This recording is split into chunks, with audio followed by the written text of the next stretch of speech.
움직임이 빨라지고 있습니다. 청와대가 전면에 나선 게 아니냐는 해석이 나오는 가운데 문재인 대통령의 독재자의 후예 발언에 자유한국당이 강하게 반발하고 있습니다. 여야의 프레임 전쟁과 인재 영입도 본격화하고 있습니다.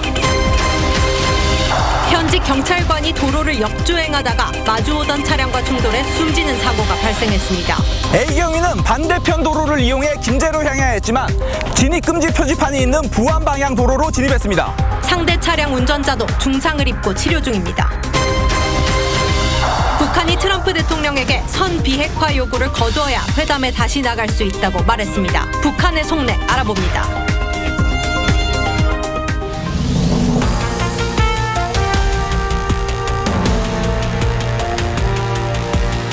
시청자 여러분 안녕하십니까? 일요일 TV조선 뉴스7 시작합니다. 문재인 대통령이 어제 자유한국당 일부 의원들의 이 망언 논란에 대해서 독재자들의 후예라며 비판을 했었습니다. 자, 그런데 조국 민정수석까지 나서서 이 괴물이 되지 말라라면서 한국당 비판 수위를 높였습니다. 야당은 즉각 반발하고 나선 상황이고 지금 일각에서는 일련의 움직임들이 내년 총선 분위기 띄우기가 시작된 거란 분석까지 나옵니다. 여야 모두 5.18을 정치적으로 이용하면서 내년 총선 프레임 싸움이 시작됐다는 말이 나오고 이 총선 인재 영입에 박차를 가야 하는 모양새도 감지가 됩니다. 오늘 뉴스7 내년 총선을 앞두고 서둘러서 승부수를 띄우고 있는 이 정치권 상황으로 시작하겠습니다. 먼저 최지원 기자입니다.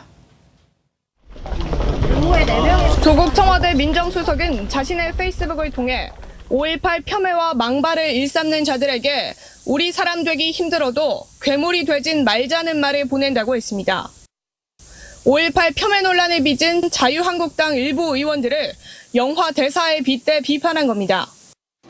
문재인 대통령이 5.18 폄훼와 모독 언행에 대한 엄벌의 근거가 될 것이라며 발의했던 헌법 개정안도 게재했습니다.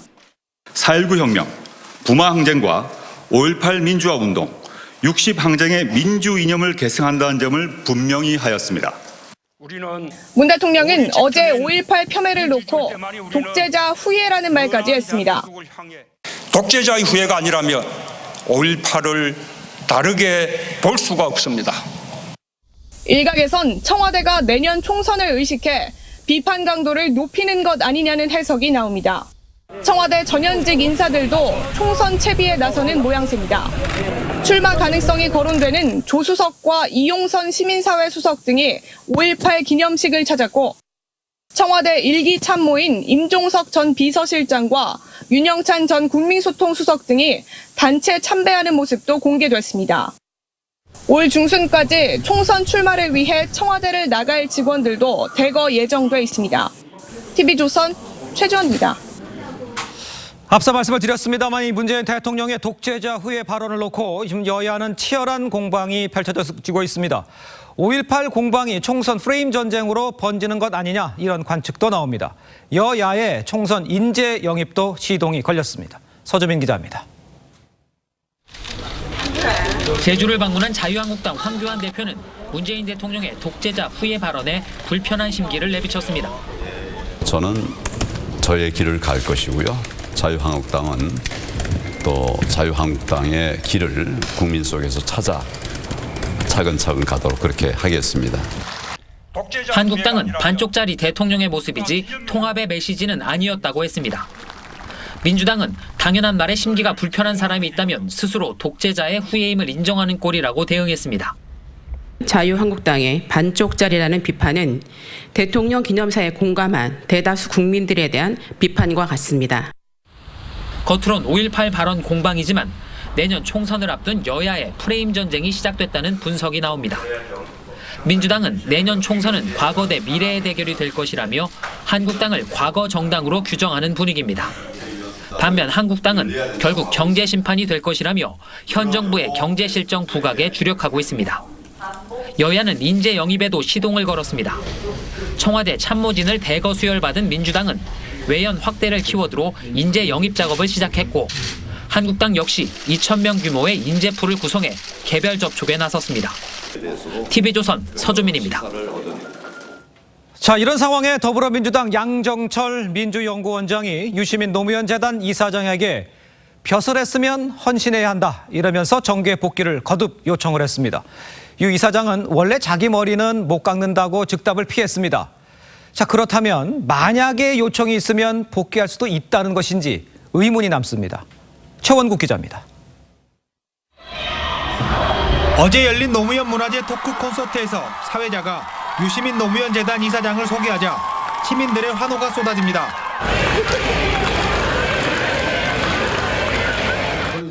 더불어민주당 양정철 민주연구원장은 유 이사장에게 정계 복귀를 요청했습니다.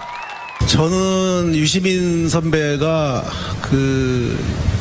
벼슬을 했으면 거에 걸맞는 헌신을 해야 한다고 생각을 해요. 유 이사장은 원래 자기 머리는 못 깎는다고 했습니다. 요청이 있으면 정계 복귀를 할 수 있다는 여지를 남겨둔 셈입니다.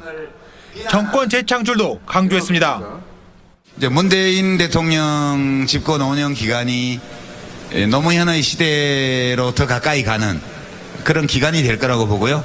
뭐 또 그 뒤에 5년 더 그렇게 가야겠죠. 자유한국당 민경욱 의원은 5.18 기념식에서 김정숙 여사가 황교안 대표와 악수를 하지 않았다면서 유시민 이사장의 지령에 따른 행동이라고 했습니다. 황 대표가 광주에 가는 것은 얻어맞으러 가는 것이라며 말을 섞지도 악수도 하지 말라고 했던 유시민 이사장의 발언을 겨냥한 겁니다. 청와대 관계자는 시간적 여유가 없었을 뿐 의도적으로 악수를 건너뛴 것은 아니라고 했습니다. TV조선 최원국입니다. 퇴진 요구를 받고 있는 바른미래당의 손학규 대표는 내일쯤 당 요직의 측근 의원들 임명을 강행할 예정입니다. 바른정당계 의원들이 벌써부터 반발하면서 정면 충돌 조짐을 보이고 있습니다. 윤태윤 기자입니다. 이 당이 손학규의 당입니까? 지금 손학규 당대표님 혼자만 남아있는 고립된 상황입니다. 거듭되는 사퇴 요구에 손학규 대표는 측근의 당 요직 임명으로 맞설 방침입니다.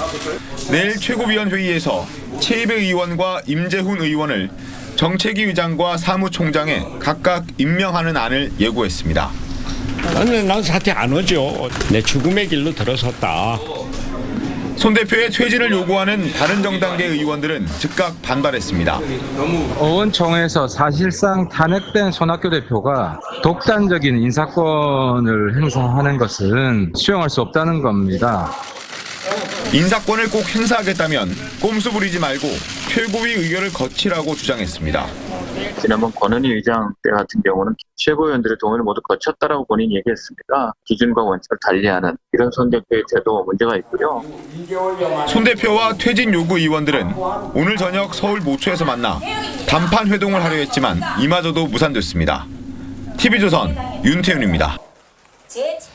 김학의 전 차관이 오늘 구속 이후 처음으로 소환이 됐는데 사실상 조사를 거부했습니다. 변호인 접견을 하지 못했다는 이유로 조사받길 거부해서 2시간 만에 종료된 겁니다.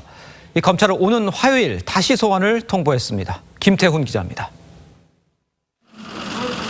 건설업자 윤중천 씨를 모른다고 줄곧 부인하다 지난 16일 영장실질심사에서 그를 안다고 번복했던 김학의 전 차관.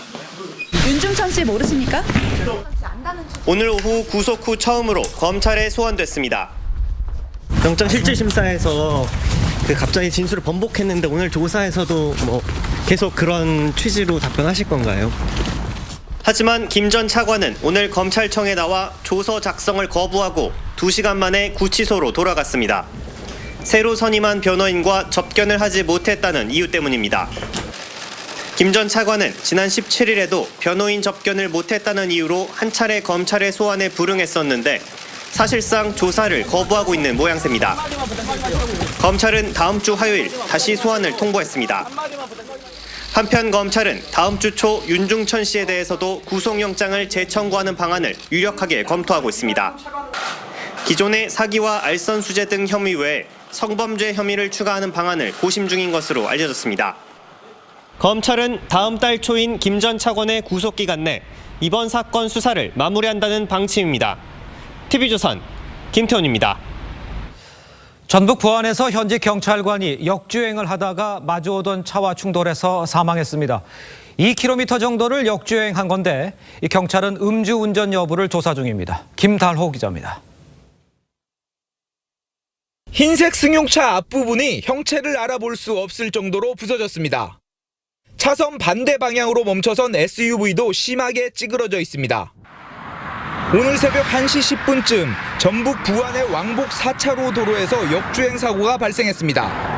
50살 A경위가 몰던 SUV가 역주행으로 달리다 마주오던 승용차와 정면으로 부딪혔습니다. 여성은 그 승용차를 탔고 남성은 SUV 차량. 워낙 그 상황이 급박하니까 이 사고로 A경위가 숨지고 승용차 운전자 45살 하모 씨는 중상을 입어 치료 중입니다. A경위는 부안에 있는 한 장례식장에서 조문을 마치고 집으로 돌아가던 길인 것으로 알려졌습니다. A경위는 반대편 도로를 이용해 김제로 향해야 했지만 진입금지 표지판이 있는 부안 방향 도로로 진입했습니다. 경찰 조사 결과 A경위는 약 2km 정도 역주행한 것으로 확인됐습니다. 사고 장소로부터 약 2km 지점에서 진입. 경찰은 A경위가 술을 마셨는지를 조사하고 있습니다. TV조선 김다로입니다. 자, 앞서 보신 것처럼 음주운전 이 단속을 해야 하는 경찰관들이 오히려 음주운전을 하는 이런 사례 좀처럼 근절되지를 않고 있습니다. 극약 처방으로 경찰은 음주운전 단속에 걸리면 최고 파면 처분까지 내릴 수 있게 징계를 강화합니다. 효과가 있을지는 의문입니다. 백연상 기자입니다. 어두운 밤 차량 한 대가 골목길에 들어서자 뒤이어 경찰차가 따라옵니다. 앞선 차량에는 만취 상태로 운전대를 잡고 사고를 낸 서울의 한 경찰관이 타고 있었습니다. 음주운전 처벌을 강화하도록 한 일명 윤창호법이 시행된 지 5개월이 지났지만 단속 주체인 경찰의 음주운전 사례가 끊이질 않고 있습니다. 이번 달에도 서울의 한 순경이 음주운전을 한 뒤 신호대기 중 잠들어 적발되는 등 올해 들어 지난달 말까지 적발된 경찰의 음주운전 사례는 모두 20건입니다. 내부 징계는 정직이 15건으로 가장 많았고 강등 4건, 해임 1건 등이었습니다. 이에 경찰이 징계 기준을 강화합니다. 음주운전으로 면허 취소가 되면 기존에는 정직 처분이 내려졌지만 강등까지 받게 됩니다. 또 2차례 적발되면 퇴직급여의 불이익을 받는 파면 처분을 받을 수도 있습니다. 강등에서 파면까지로 이제 상한을 좀 올렸습니다. 전력이 있다거나 물적 피해 사고가 있었다거나 그런 경우에는 좀 가중해서 한다는 차원입니다. 경찰은 이 같은 내용을 담은 규칙 개정안을 내일 경찰위원회에 올린 뒤 내달 25일부터 시행할 예정입니다. TV조선 백연상입니다. 경북 영천의 폐기물 처리장에서 자연 발화로 보이는 불이 났습니다. 운동을 시킨다며 승합차에 개를 매달고 달린 차주가 동물보호단체에 의해 고발당했습니다. 사건 사고 소식 이성진 기자입니다. 소방관들이 산더미처럼 쌓인 폐기물에 물을 뿌립니다. 오늘 오전 2시 40분쯤 경북 영천의 한 폐기물 처리장에서 불이 났습니다. 폐기물 1000톤이 불에 탔지만 인명피해는 없었습니다. 소방당국은 완전 진화까지 3일이 걸릴 것으로 내다보았습니다. 자연발화 지금 추정하고 있습니다. 다량의 그 폐합성 수지 내부에 굉장히 많은 무게가 실리면서 오늘 낮 12시 35분쯤 경기도 안산의 한 도로에서 시내버스가 인도로 돌진했습니다. 이 사고로 운전기사 54살 A씨가 중상을 입었지만 승객과 보행자 피해는 없었습니다. 경찰은 빗길에 버스가 미끄러진 것으로 보고 있습니다. 어젯밤 10시 25분쯤에는 광주광역시의 한 아파트에서 불이 났습니다. 주민 50여 명이 대피했고 2명은 연기를 마셔 치료를 받았습니다. 비상등을 켠 승합차 뒤에 개 한 마리가 뛰어갑니다. 차주가 개를 차에 매달고 달리는 것입니다. 차주는 천천히 달리며 운동을 시켰다고 해명했습니다. 신경하면서 이제 약간 끌려가듯이 이렇게 가거든요. 그러면 그건 이제 운동이 아니라 지금 학대인 거죠. 동물보호단체는 차주를 경찰에 고발했습니다. TV조선 이성진입니다. 오늘 새벽 서울의 한 다세대 주택에서 불이 나 주민들이 급히 대피하는 소동이 벌어졌는데요. 불이 난 집에서 기르던 반려견 13마리 중 9마리가 숨져 이웃들의 안타까움을 사고 있습니다. 최민식 기자가 보도합니다.